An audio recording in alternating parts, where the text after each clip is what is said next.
Well, Zach, what's the challenge, I guess, of having just one practice this week before the game? Um, just getting all your work done, making sure that you're being a pro and being efficient with your work. And um, it's probably impossible to watch all the tape you normally would watch and get as many walkthroughs as possible. We've done a good job of that this week, I think, of making sure we're on the field and walking through what our plan's going to be.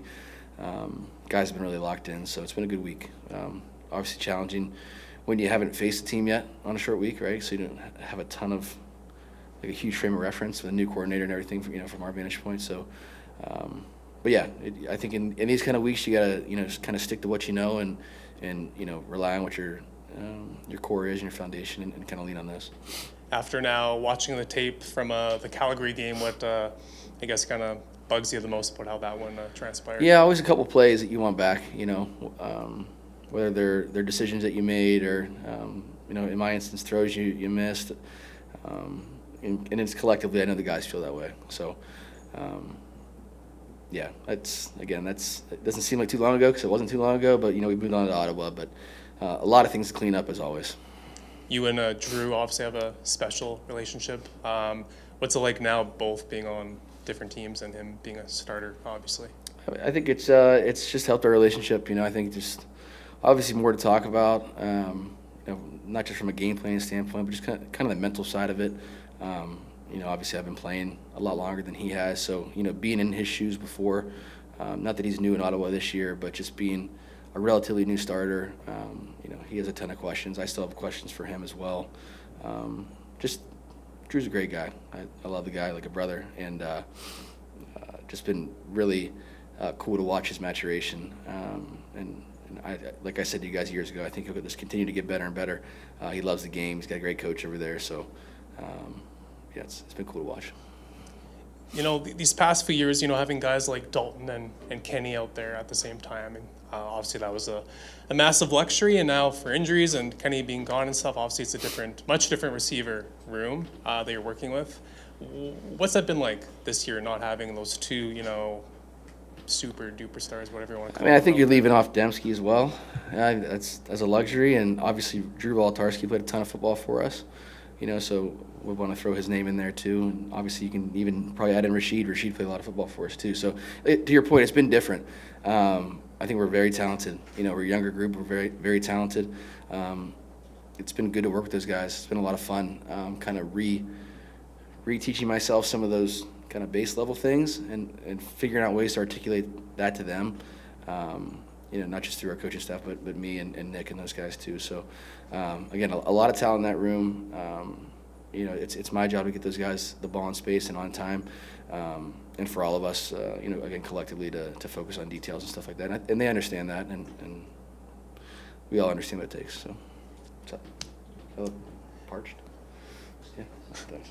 And just the last one for me, having so many new faces in that receiver room and not as many veterans like you've had these past few years, do you think you guys have kind of gone through the growing pains, I guess, so far this year? You're probably always going through growing pains because you always want something to be better, But I think, to your point, you kind of take for granted after a long time some of the things that go unspoken, on what needs to happen in a play given a certain look by the defense. So just again, making sure we hone in on those details and all those things are very important. So. Did you watch the Ottawa game? Just watch it on TV yourself, their game last week? No, we were shoot. I was probably staring straight ahead into the abyss in the Calgary locker room there. So no. Okay. Watching on tape though, I went back and watched a little bit the day right after. Usually, Drew and I talk about the games, and so I'll watch his and vice versa, and just talk through some things. So yeah. So what did you think of the game he had with the 5 touchdown pass? It was awesome. It's awesome. They did a great job of understanding what Toronto does, and getting in the right plays, and it was a really good job. When you look at the team last year at this time, they're 2-6, and this year 4-4. Do you think back that there is an opportunity to flip it, or how does it feel in this position compared to last year's time? I haven't really thought about last year much, to be quite honest with you, from that perspective. But I think just understanding that it is a long football season. We're trying to go 1-0 each week, you can't win it all. You can't win the Grey Cup in one game, right? But it's just, again, continuing to put, days together, successful days, efficient days, and then going out there to executing the plays really is our goal right now. Sticking to what our cores are, being physical, playing a clean football game, being a team, all those things is what the focus needs to be. And if we focus on those things, as I always tell you guys, I think we'll like our chances each and every week and as the season moves forward. It's clear. You guys have gone from having the experience of an OC like Buck to a first-year OC. How much has that contributed kind of to growing pains? It's probably been just a little bit different. A lot of the terminology is a bit different, although Jay is very, easy is the wrong word, but very open to, allowing, for us to do some of the things the way that we used to do them. So it's been different, just from that standpoint. And obviously you have to talk to Jay about a lot of this, but just the way that, he sees the game, how he's calling the game. Every coordinator has their own, feel for the situations that are going on. So, I haven't played a ton of football this season yet, so probably a better question for me, at the end. You're talking about this with Brady? Yeah, I think it's Brady too. So when the offense is struggling, how hard is it to not kind of question the play call that's coming in and to stay unified behind that? It's not really our job, I think if you're focusing on that in the game, it's going to be a problem, You can have those conversations afterward and then have them with, with Jay or whoever coach you want to talk about. In game, talk about this a lot with Drew, actually. It's just, acknowledging, whatever happened in the last play. Or if there's any kind of doubt, it's not a bad thing to kind of acknowledge that, but then you got to be able to move on from it in 1 or 2 seconds, right? So, we really preach, and I've always been taught, the next play is the most important play.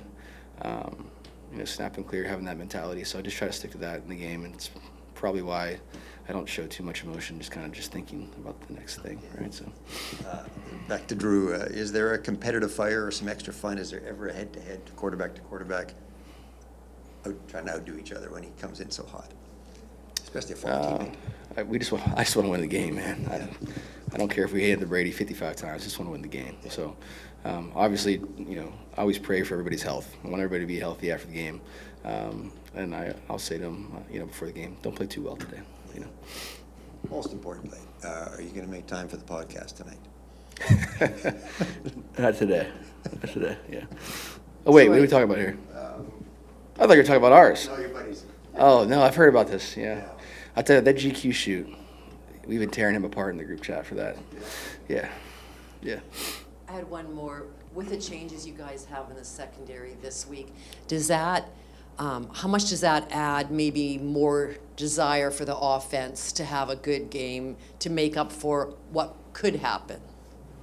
I don't think we ever look at it that way. And I'm not sure statistically how our defense looks. I really don't. I just want to execute each play on offense and to the best of our ability and score a ton of points. It doesn't matter, how we're looking at the game. It's more of again, it's a team game. It's complementary football. As the game morphs, I think you think about those things more and more. But I know our defensive staff is the best that have been around, and that those guys will be ready to go. So I'm never worried about our defense, especially in this building.